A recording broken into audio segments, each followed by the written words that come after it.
Hello student, welcome to Chemistry Planet. Myself Dr. Satyam Mishra. Today we are going to discuss on the topic isomerism. It is one of most important topic of the organic chemistry. Isomerism पढ़ने के बाद हम लोग पूरे organic chemistry में हर जगह बहुत सारे रिएक्शन को इजीली समझ सकते हैं। ठीक है, ऐसे भी आइसोमेराइजेशन एक टाइप का रिएक्शन ही होता है।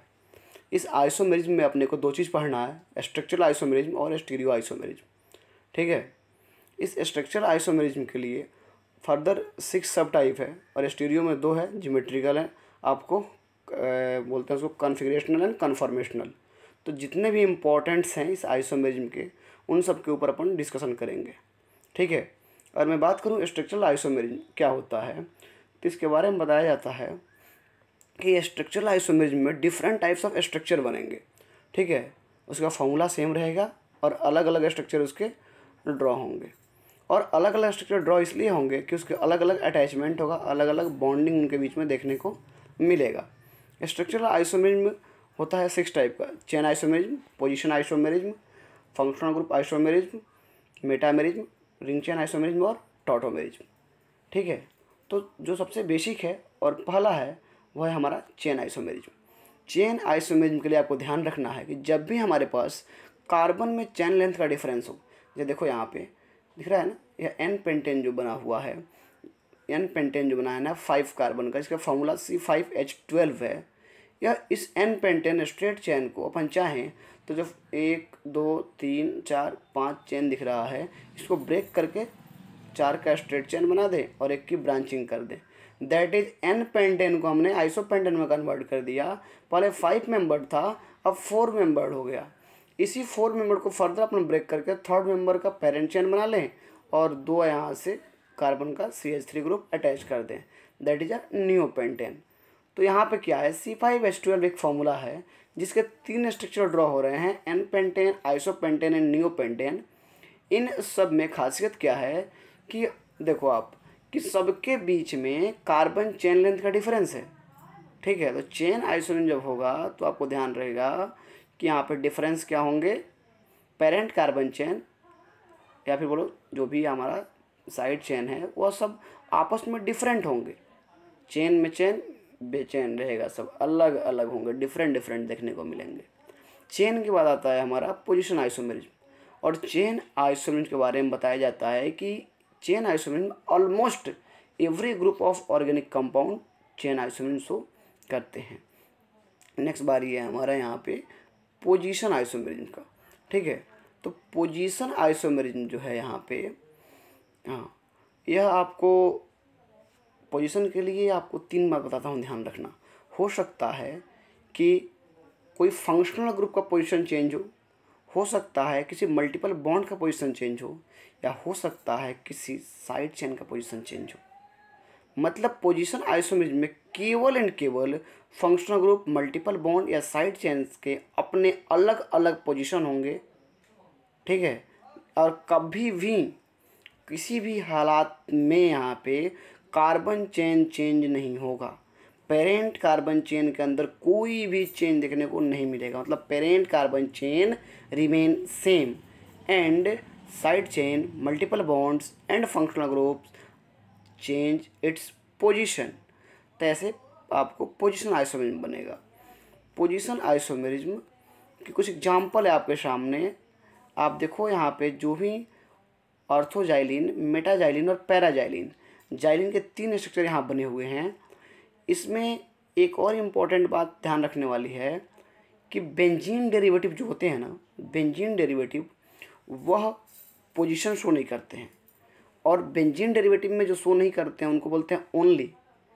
एक बेंजीन है, उसके पास एक साइड चेन है, but di substituted benzene derivative, I repeat, di substituted benzene derivative show position isomerism. Di substitute means this CH3 and this CH3, both 2 CH3 are attached with this benzene ring. Okay, it means disubstituted. This position is ortho. By the movement of CH3 group from ortho to meta, now metaxylene is formed. Similarly, movement of CH3 group from meta to para, now paraxylene is formed. तो अर्थो, Meta and para 3 xylene बने, formula क्या था C6H4CH3O2। अब मैं फिर से एक बार रिपीट करता हूँ, पोजीशन में क्या क्या होगा, पोजीशन चेंज होगा फंक्शनल ग्रुप का, दूसरा साइड चेन का, और तीसरा मल्टीपल बॉन्ड्स के। ठीक है, यही चेंज होंगे। इसका बहुत ही ज़बरदस्त तगड़ा एग्जाम्पल है एक, ठीक है, पोजीशन का ही एग्जाम्पल है, उसको बोलते हैं अपन पेंट 2 ऑन, पेंट 3 ऑन। ठीक है, इसको अपन 2 पेंटेनॉन और 3 पेंटेनॉन भी बोलते हैं, वह आपस में पोजीशन ही है। ठीक है, क्लियर।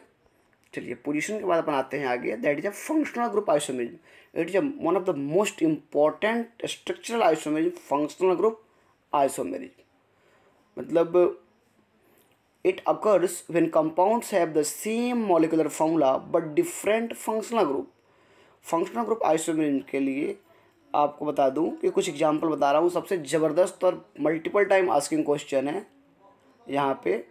अल्कोहल और ईथर का एग्जांपल, अल्कोहल में इथेनॉल, इथेनॉल जो है ना, इथेनॉल से C2H5OH, उससे डाइमिथाइल ईथर बनता है, डाइमिथाइल ईथर। तो अल्कोहल में अगर सैचुरेटेड अल्कोहल है, मतलब सिंगल बॉन्ड वाला, तो सैचुरेटेड अल्कोहल से सैचुरेटेड ईथर बनेगा, या ऐसे बोलूँ कि सैचुरेटेड ईथर से सैचुरेटेड अल्कोहल बनेंगे। ठीक है, वह फंक्शनल ग्रुप एग्जाम्पल है।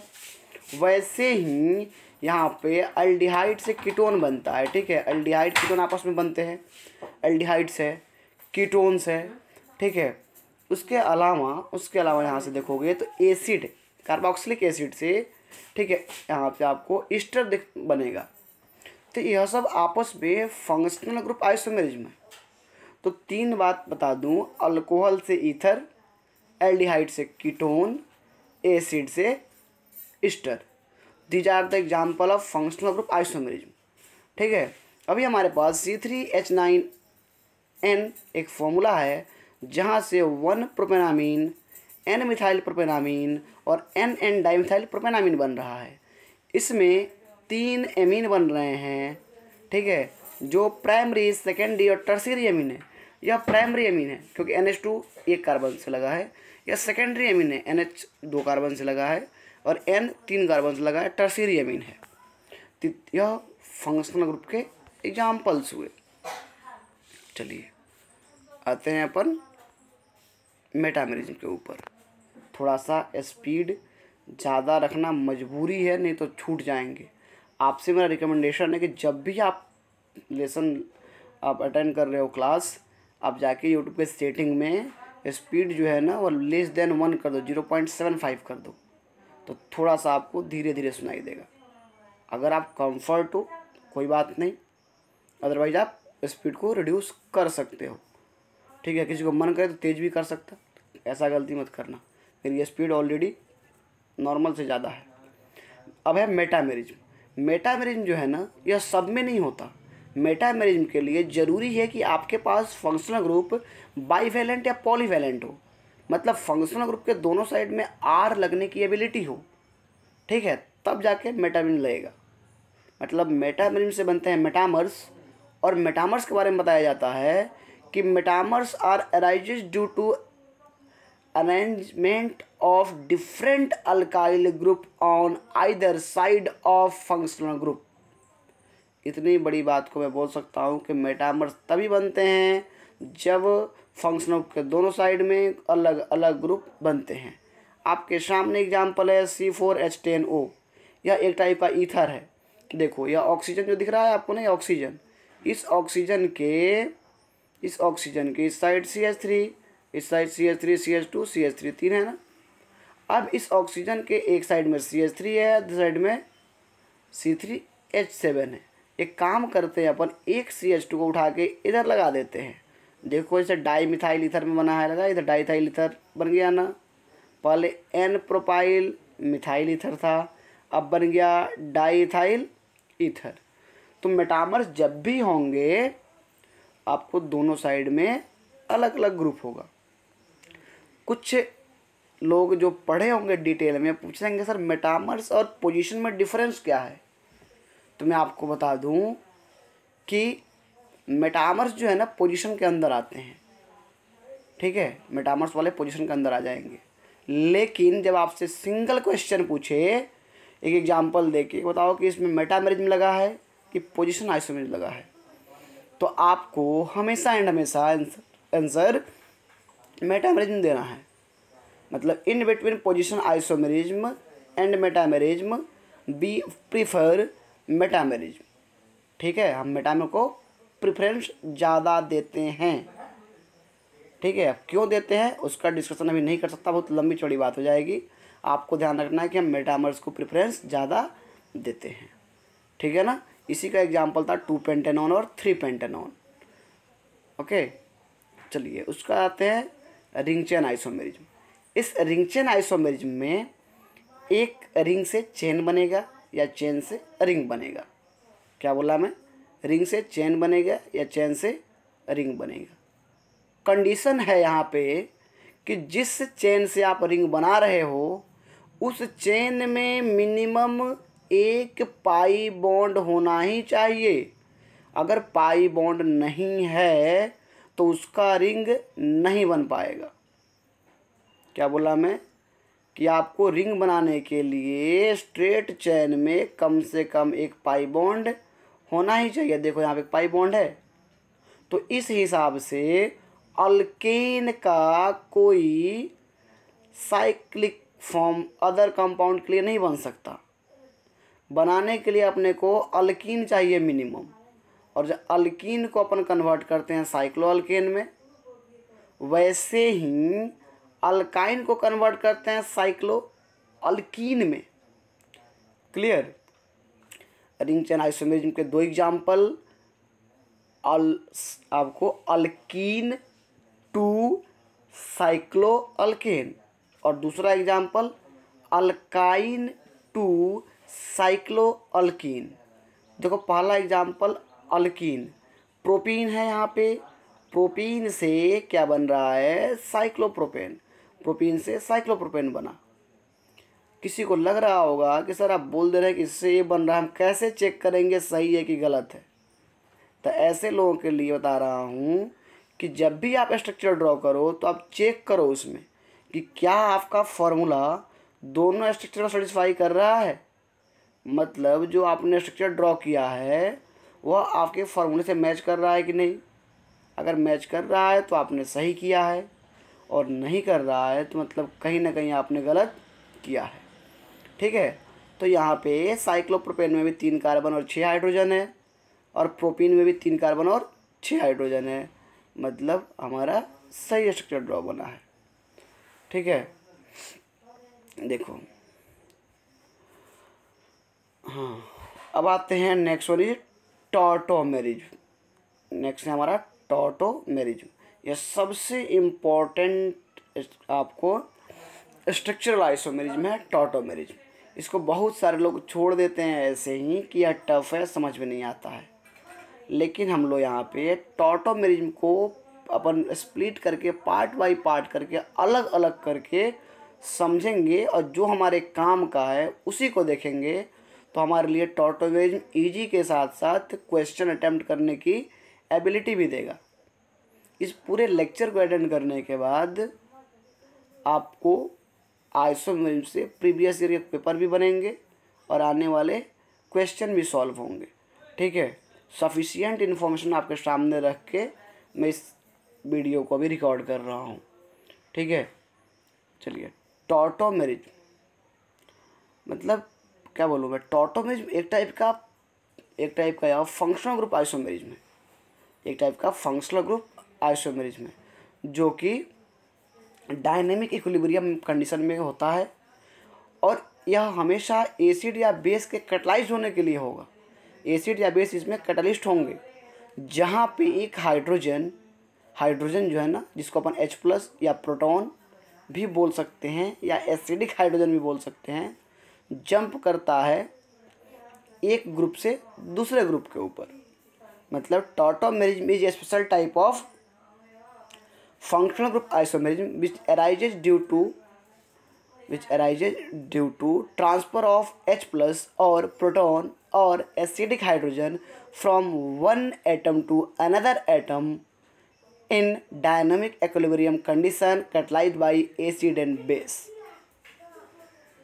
ठीक है, तो कीटोइनॉल टॉटोमेरिज्म के बहुत सारे एग्जाम्पल है। इसका पहला एग्जाम्पल था एसीटो एसेटिक ईस्टर, इसी से आया था। ठीक है, एसीटो एसेटिक ईस्टर। अब इसके अंदर हम आते हैं काम के बाद पे, दैट इज कीटोइनॉल टॉटोमेरिज्म। टॉटोमेरिज्म का एक सब टाइप है कीटोइनॉल टॉटोमेरिज्म। कीटो फॉर्म होगा जिसमें कि कार्बोनिल ग्रुप होता है, सी डबल बॉन्ड ओ जो है ना, इसको कीटो फॉर्म बोलते हैं। क्या बोलते हैं इसको? Keto form. इधर भी एक आर है और इधर भी आर है ना, ठीक है, इसको बोलते हैं कीटो फॉर्म। और इसका बनता है इन ऑल, इन मतलब डबल बॉन्ड, ऑल मतलब अल्कोहल, इन मतलब डबल बॉन्ड, ऑल मतलब अल्कोहल। मतलब OH जिस कार्बन से लगेगा वह डबल बॉन्ड से लगेगा, तब जाके इसको अपन इनॉल बोलेंगे। तो हम केवल एंड केवल देख रहे हैं कीटोइनॉल टॉटोमेरिज्म। पहले ही क्लियर कर दो, कीटोइनॉल टॉटोमेरिज्म देख रहे हैं। ठीक है, तो कीटोइनॉल टॉटोमेरिज्म के लिए कुछ कंडीशन है। पहला, प्रेजेंस ऑफ कार्बोनिल ग्रुप, यानी अब सी डबल बॉन्ड हुआ, आप इसी को ध्यान दो। इसको बताने जाऊंगा तो फिर कुछ और बताना पड़ जाएगा। Presence of carbonyl group. दूसरा, presence of at least one alpha hydrogen, at least one alpha hydrogen which is attach to saturated carbon atom. अब आप देखो कि जिस जिस कीटो फॉर्म में सी डबल बॉन्ड ओ है, इसी कार्बन के अगल बगल लेफ्ट या राइट में कम से कम एक हाइड्रोजन होना ही चाहिए, और वो भी हाइड्रोजन किसी कार्बन से अटैच हो, तब जाके उसको अल्फ़ा हाइड्रोजन बोलेंगे। क्योंकि अल्फ़ा हाइड्रोजन के लिए कंडीशन क्या होता है? अल्फ़ा कार्बन का हाइड्रोजन अल्फ़ा हाइड्रोजन होता है। ठीक है, तो जब अल्फ़ा कार्बन होगा तब तो अल्फ़ा हाइड्रोजन होगा, है कि नहीं ऐसा? तो मैं फिर से एक बार रिपीट कर रहा हूँ, ठीक है, कि carbonyl C double bond O है ना, या कार्बन के अगल बगल में एक हाइड्रोजन होगा, डायरेक्टली नहीं, इस कार्बन से कार्बन अटैच हो, ऐसे यहाँ लगा है ना, और इसके पास 3 हाइड्रोजन है। तो इसमें देखोगे तो इस साइड में 3 अल्फा हाइड्रोजन है और इस साइड में 2 है।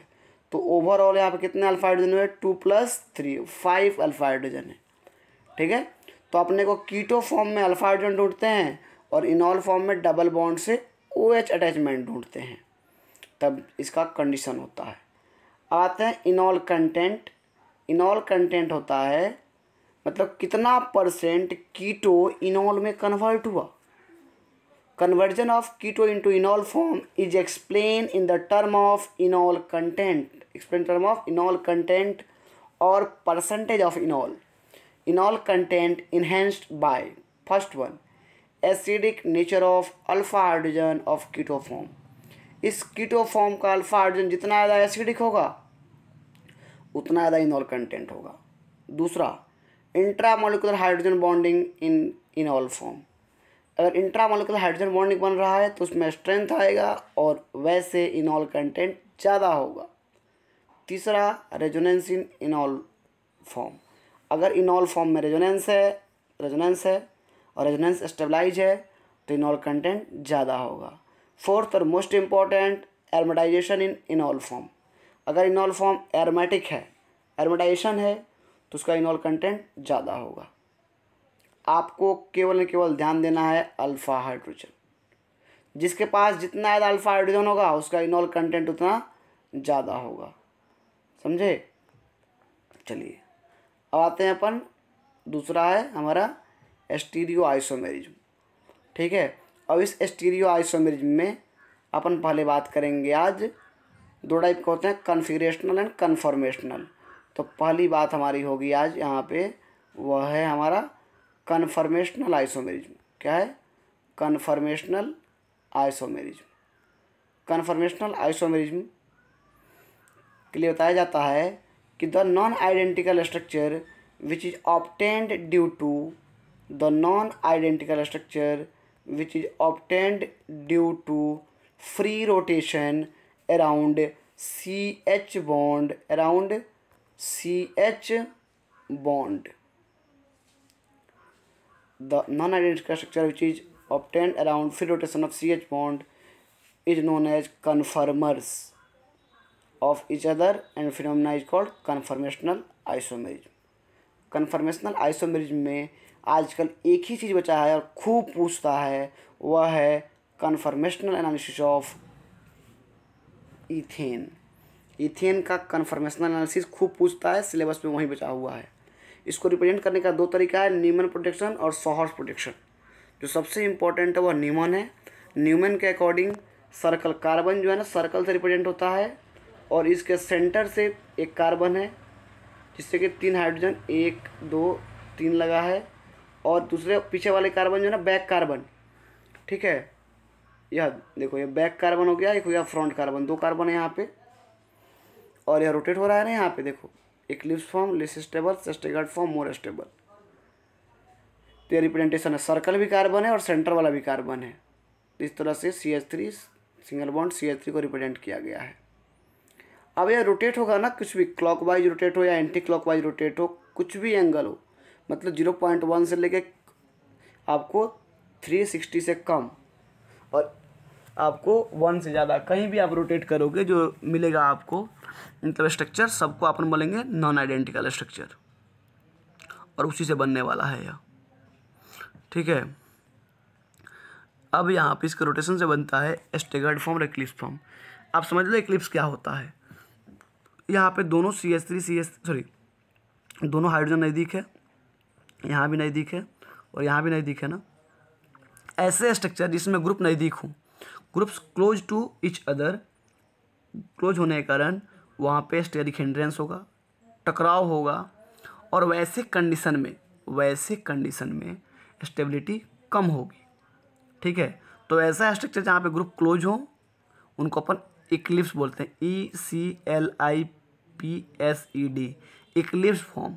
यह लेस स्टेबल होता है। लेस स्टेबल इसलिए होता है कि यहाँ पे ग्रुप आपस में नज़दीक हैं, क्लोज हैं, तो स्टेरिक हिंड्रेंस होगा, और हिंड्रेंस होगा तो स्ट्राइक कर आपस में टकराएंगे तो स्टेबिलिटी कम हो जाएगी। दूसरा इसी का फॉर्म है, इधर देखो स्टैगर्ड फॉर्म। जब ग्रुप क्या हो, ग्रुप क्या हो, क्लोज नहीं हो, मतलब मैक्सिमम डिस्टेंस पे हो, पूरा दूर हो, डिस्टेंस पे रहेंगे तो वहाँ पे इसके बीच में रिपल्सन कम होगा, और जब रिपल्सन कम होगा तो स्टेबिलिटी ज़्यादा होगा। इसीलिए स्टैगर्ड फॉर्म की स्टेबिलिटी ज़्यादा होती है as compare to eclipse form, ठीक है।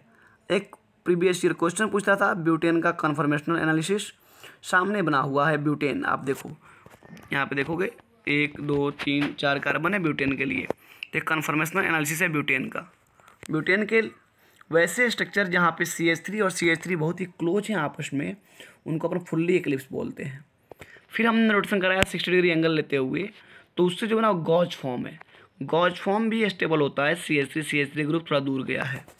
फिर बनता है पार्शियल इक्लिप्स, इस बार भी ग्रुप क्लोज है, बट जो बल्कि ग्रुप था CH3 और एक CH3, यह दोनों CH3 पहले वाले स्ट्रक्चर जैसा नज़दीक में नहीं है, ये लोग थोड़े से दूर हैं, ये पार्शियल इक्लिप्स है। फिर रोटेशन हुआ 60 डिग्री, तो यहाँ से बनाया CH3 और CH3, यह एंटी है, मतलब स्टैगर्ड फॉर्म है। अब इन चारों में सबसे ज़्यादा स्टेबल होगा दिस एंटी फॉर्म, क्योंकि यहाँ CH3 और CH3 जो बड़ा सा ग्रुप था ना, वह आमने सामने है, और आमने सामने होने के कारण इसमें रिपल्सन क्या होगा, बहुत ही कम होगा, जिसकी स्टेबिलिटी सबसे ज़्यादा होगी। तो देखो order of stability of confirmation of butane सबसे ज़्यादा होगा एंटी स्टैगर्ड, फिर गॉज फॉर्म, फिर पार्शियल इक्लिप्स, फिर फुल्ली इक्लिप्स। ये स्टेबिलिटी का ऑर्डर है, इसको उल्टा कर देंगे तो रिपल्सन का ऑर्डर होगा। Relative stability of various confirmation of cyclohexane. Cyclohexane के बहुत सारे स्ट्रक्चर ड्रॉ होते हैं, सबसे ज़्यादा स्टेबल होता है चेयर फॉर्म, फिर ट्विस्ट बोट, फिर बोट, फिर हाफ चेयर, ठीक है। तो यहाँ पे आपको याद क्या रखना है कि डाइहेड्रल एंगल क्या है। Dihedral angle, the angle between plane of 2 carbon atom is known as dihedral angle. NEET 2017, NEET 2018, इसी में से किसी साल पूछा है डाइहेड्रल एंगल के बारे में। यहाँ पे एंगल लिया गया है 60 डिग्री, तो ध्यान रखना यहाँ कितना है, 60 डिग्री एंगल है। क्लियर। तो यह कन्फर्मेशनल आइसोमेरिज्म के कुछ पार्ट्स हुए जो भी इम्पोर्टेंट्स यहाँ पे थे। कन्फर्मेशनल आइसोमेरिज्म सब में नहीं बनता, उसका कंडीशन होता है। कंडीशन ये है कि कंटिन्यूअस लगातार कम से कम 3 सिग्मा बॉन्ड होगा तब जाके कन्फर्मेशनल आइसोमेरिज्म बनेगा। 3 सिग्मा बॉन्ड अगर नहीं है तो कन्फर्मेशनल कभी भी पॉसिबल नहीं है। 3 से कम पे पॉसिबल नहीं होता है कन्फर्मेशनल। देखो अपने कुछ सब कवर करना है शॉर्ट टाइम में, इसलिए फटाफट बोल कर निकलते जा रहे हैं। कुछ और भी इम्पोर्टेंट चीज़ है उसके ऊपर आते हैं। ठीक है, 2 बातें, इनेंशियोमर क्या होता है, डायस्टेरियोमर्स क्या होते हैं, उसको समझो थोड़ा सा। ठीक है, पहला है enantiomer. The non superimposable mirror image are called enantiomers which rotate the plane polarised light up to same extent but in opposite direction. Enantiomers मेरिज्म से जो बनते हैं उसको इनेंशियोमर्स बोलते हैं, और जो डायस्टेरियोमर से बनते हैं उसको डायस्टेरियोमर्स बोलते हैं। ठीक है, diastereomers are stereo isomer which are not mirror image of each other, they have different physical and chemical property. इसके बाद फिजिकल प्रॉपर्टी केमिकल प्रॉपर्टी अलग अलग होंगे। डायस्टेरियोमर्स में वो मिरर इमेज भी नहीं होते हैं और सुपर इम्पोज भी नहीं करते हैं। बट इनेंशियोमर में क्या है ना कि यह जो है इनेंशियोमर्स, यह मिरर इमेज तो होगा बट नॉन सुपर इम्पोजेबल होगा, सुपर इम्पोज नहीं करेगा। और सुपर इम्पोज के लिए मैं आपको स्ट्रक्चर बना के बताने वाला हूँ, लेकिन अभी स्क्रीन रिकॉर्डिंग में बता नहीं सकता। अपने हाथ के ऊपर हाथ रखो और पूरा उंगली पे और देखो हूबहू बैठ गया ना, ये सुपर इम्पोज है। और उल्टा करके देखो रख के, जब नहीं बैठे तो क्या है, नॉन सुपर इम्पोजेबल है। जैसा है वैसे ही कॉपी हो गया तो उसको सुपर इम्पोज बोलते हैं, और नहीं हो रहा है तो नॉन सुपर इम्पोज बोलेंगे। ऐसे तो बहुत सारा इन्फॉर्मेशन यहाँ बताने के लिए, बट हालात ऐसी और टाइम बाउंडेशन है कि मैं आपको सारी बातें नहीं बता सकता अभी, लेकिन जितने इंपॉर्टेंट्स है जिससे अपन क्वेश्चन कर सकते हैं उनका डिस्कशन मैं श्योरली कर सकता हूँ और कर भी रहा हूँ। ठीक है, अब कुछ चीज़ और भी है, सुन लो। That is meso compound. Meso compound क्या होता है? मेजो कंपाउंड एक ऐसा कंपाउंड है जो पूरा मॉलिक्यूल ही सुपर इम्पोजेबल हो गया, उसको मिरर इमेज मतलब जो भी बन रहा सब सुपर इम्पोज हो रहे थे, और उसमें सिमेट्री होगा, सिमेट्री कोई मतलब नहीं है। मेजो कंपाउंड जब होगा तो ऑप्टिकली इनएक्टिव होगा। क्या होगा? ऑप्टिकली इनएक्टिव होते हैं यह। ठीक है, और एक होता है रेसेमिक मिक्सचर। रेसेमिक मिक्सचर जो है ना इक्विमोलर मिक्सचर है डी एंड एल का। रेसेमिक मिक्सचर में 50% डी होता है कन्फर्मर और 50% एल होता है। डी बोले तो डेक्स्ट्रोटेट्री मतलब क्लॉकवाइज, और एल बोले तो आपको लिबरोटेट्री एंटी क्लॉकवाइज। इन दोनों के मिलने से जो बनता है उसको बोलते हैं रेसेमिक मिक्सचर। और जो प्रोसेस होता है उसको बोलते हैं अपन रेसेमाइजेशन। और जिस प्रोसेस से रेसेमिक मिक्सचर अलग अलग हो जाता है, डी और एल में डिवाइड हो जाता है, उसको बोलते हैं अपन रिजोल्यूशन। उसको बोलते हैं अपन रिजोल्यूशन ऑफ रेसेमिक मिक्सचर। एक बात और, इसमें calculation of number of optical isomer. Optical isomer कैसे कैलकुलेट करोगे? अगर आपका कंपाउंड अनसिमेट्रिकल है, अनसिमेट्रिकल कंपाउंड है, तो ऑप्टिकली एक्टिव आइसोमर 2n होंगे और ऑप्टिकली इनएक्टिव आइसोमर होंगे 0। यह टेबल बहुत काम का है, आप स्क्रीनशॉट ले सकते हो। अगर आपके कंपाउंड सिमेट्रिक है लेकिन n जो है इवन नंबर है तो ऑप्टिकली एक्टिव आइसोमर होते हैं 2n-1, और ऑप्टिकली इनएक्टिव फॉर्म होते हैं 2n/2-1। अगर आपका कंपाउंड सिमेट्रिकल है लेकिन n की वैल्यू ऑड नंबर है तो फॉर्मूला होता है 2n-1 माइनस 2n-1/2। इससे ऑप्टिकली एक्टिव फॉर्म निकलेंगे, और ऑप्टिकली इनएक्टिव के लिए 2n-1/2। अब n क्या है? n number of chiral carbon है। n number of chiral carbon है। कायरल कार्बन एक ऐसा कार्बन जिसके चारों के चारों ग्रुप डिफरेंट हो। चारों के चारों ग्रुप डिफरेंट होंगे तो उसको कायरल बोलेंगे, और जब तक कार्बन कायरल नहीं होता है वो उसका कभी भी ऑप्टिकल आइसोमेरिज्म पॉसिबल ही नहीं है। ठीक है, इन सब के अलावा एक और होता है DL, डेक्स्ट्रोटेट्री और लिबरोटेट्री, जो कि CIP रूल मतलब सीक्वेंस रूल या प्रायोरिटी रूल उनके बेस से निकलता है RS के टर्म में। ठीक है, चलिए इसके बाद आपको calculation of number of geometrical isomer. Geometrical isomer कैसे कैलकुलेट करते हैं उस पर ध्यान दो थोड़ा सा। Calculation of number of geometrical isomer के लिए अनसिमेट्रिकल है तो फॉर्मूला है 2n। अगर कंपाउंड सिमेट्रिकल है तो फॉर्मूला है 2n-1 प्लस 2m-1, जहाँ m equal to n/2। If n is even number then m equal to n+1/2 if n is odd number. ठीक है, तो इस तरह से अपन कैलकुलेट कर सकते हैं। जहाँ n क्या है, number of site where GI is possible, मतलब वह पोजीशन है, साइट है वह जहाँ से कि ज्योमेट्रिकल आइसोमेरिज्म हो रहा है। और ज्योमेट्रिकल आइसोमेरिज्म होने के लिए डबल बॉन्ड भी होना जरूरी होता है। ठीक है, अब यहाँ पे एक चीज़ और है, सिस ट्रांस आइसोमेरिज्म। थोड़ा समझ लो, ये भी थोड़ा सा इंपॉर्टेंट टाइप का लगता है, पहले पूछा जाता था। सिस ट्रांस आइसोमेरिज्म में बता दूं आपको कि ज्योमेट्रिकल आइसोमेरिज्म जो है ना, यह मतलब geometrical isomerism is due to restricted rotation and it is observe in following system. यहाँ पे देखो कार्बन कार्बन डबल बॉन्ड है, किसी भी हालात में यह कार्बन कार्बन के बीच में फ्री रोटेशन नहीं हो सकता। तो जहाँ पे ए है, ए वहीं पर रहेगा, बी वहीं पर रहेगा, ए बी वैसे ही रहेगा। अब यहाँ जो पेयर है ना, सेम सेम नहीं होना चाहिए। ए है, बी है, यहाँ पे लोन पेयर है और एक OH ग्रुप है। यह लोन पेयर है, ए है, लोन पेयर है और बी है। ऐसे ही ए बी इस टाइप के कंपाउंड है तो यहाँ पे लगता है। ठीक है, सिस ट्रांस आइसोमेरिज्म बताया जाता है, the cis compound is the one with the same group on the same side of double bond and the trans has the same group on the opposite side. Both isomers have different physical and chemical property. यहाँ पे देखो H और H double bond के एक side में है, यह सिस हुआ। वैसे COH और COH डबल बॉन्ड के एक साइड में, तो ये भी सिस हुआ, सिस है। यहाँ ट्रांस में क्या है ना, डबल बॉन्ड के अपोजिट में H और H है, डबल बॉन्ड के अपोजिट में COH और COH है। जो ग्रुप लगे हुए हैं ना, यह डबल बॉन्ड के अगर एक साइड में लग रहे हैं तो सिस है, और उल्टा लग रहा है तो ट्रांस है। तो सिस मैलाइक एसिड और ट्रांस को इसको फ्यूमरिक एसिड बोलते हैं। अब कुछ कंपैरिजन है general physical property of geometrical isomer of two butene. Two butene हमारा एग्जांपल है। अब बात करें अगर, तो स्टेबिलिटी ट्रांस का ज़्यादा होता है, सिस का कम होता है। डाइपोल मोमेंट सिस का ज़्यादा होता है, ट्रांस का कम होता है। बॉइलिंग पॉइंट सिस का ज़्यादा होता है, ट्रांस का कम होता है। मेल्टिंग पॉइंट ट्रांस का ज़्यादा होता है, सिस का कम होता है। अगर इतना याद नहीं रखना है तो एक लाइन में सुनो, सारे फिजिकल प्रॉपर्टी में से स्टेबिलिटी और मेल्टिंग पॉइंट ट्रांस का ज़्यादा होता है। Stability and melting point of trans isomers are greater than their cis isomer. बाकी हर केस में सिस आइसोमर का स्टेबिलिटी सब कुछ सारी प्रॉपर्टी ज़्यादा होता है ट्रांस के कंपेयर में। ठीक है, तो इस तरह से आप सिस ट्रांस को समझ सकते हैं।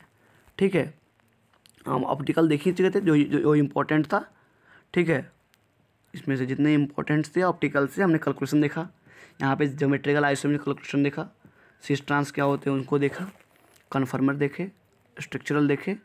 ठीक है, एक चीज़ और होता है RS कन्फिग्रेशन, या JEE वालों से पूछा गया है कितना बार। RS को बोलते हैं अपन रिलेटिव या एब्सोल्यूट कन्फिग्रेशन भी। यह priority rule, CIP rule, Cahn Ingold, Prelog, जिसको अपन CIP Cahn Ingold Prelog rule, उनके बेस पे निकलता है। आपको बस इतना ध्यान रखना है कि RS निकालने के लिए क्लॉकवाइज रोटेशन है। ठीक है, और प्रायोरिटी ग्रुप ऊपर या नीचे है, मतलब वर्टिकल लाइन पे है, तो क्लॉकवाइज के लिए R होता है, एंटी क्लॉक के लिए S होता है। क्या क्लॉकवाइज के लिए R होता है, एंटी क्लॉक के लिए S होता है, रोटेशन हो तो। और इसको उल्टा कर दो, मतलब लिस्ट प्रायर ग्रुप अगर वर्टिकल लाइन पे नहीं है, हॉरिजॉन्टल लाइन पे है, तो क्लॉकवाइज होगा, तो अब इस बार S होगा और एंटी क्लॉक का R होगा। कन्फ्यूजन ना हो इसलिए बोल रहा हूँ, आपको ध्यान रखना कि हमेशा 1 से 2 मूव करते हैं। और लिस्ट प्रायर ग्रुप जो लोएस्ट प्रायर ग्रुप जो है और वर्टिकल लाइन पे, कहाँ पे वर्टिकल लाइन पे है, lowest prior group vertical line पे है, तो हमेशा क्लॉकवाइज को R मानेंगे और एंटी क्लॉकवाइज को S मानेंगे। यह फॉर्मूला अप्लाई करके देखो, कंसेप्ट अप्लाई करके देखो, अगर लग रहा है तो आप मतलब आपका R क्लियर है, अगर नहीं लग रहा है तो अनडाउटेडली S है। ठीक है, RS कन्फिग्रेशन भी ऐसे ही अप्लाई होता है। तो आइसोमेरिज्म के जितने भी इम्पोर्टेंट थे उसको मैंने कवर कर दिया है यहाँ पे। ठीक है, कैसे कैलकुलेट करते हैं geometrical isomer, optical isomer, conformers क्या होते हैं, डायहेड्रल एंगल क्या होता है, यह इंपॉर्टेंट था। सिस ट्रांस की प्रॉपर्टी में कंपेरिजन क्या है, RS कैसे निकालते हैं। उसके अलावा हमने यहाँ पे देखा टॉटोमेरिज्म, ठीक है, functional group, position isomerism, ring chain isomerism, metamerism और चेन आइसोमेरिज्म। यह कुछ आइसोमेरिज्म से रिलेटेड बातें थी जिसको हमने यहाँ पे कवर किया है। ठीक है, फिर देखते हैं आप इससे रिलेटेड जो प्रैक्टिस जीओसी के अंदर मिलेगा, जनरल ऑर्गेनिक केमिस्ट्री के अंदर आपको क्वेश्चन यहाँ से मिलेंगे प्रैक्टिस करने के लिए। इतना देखो, फिर उसके बाद अगले क्लास में आते हैं तो ऑर्गेनिक के नेक्स्ट पार्ट पे अपन डिस्कशन करेंगे।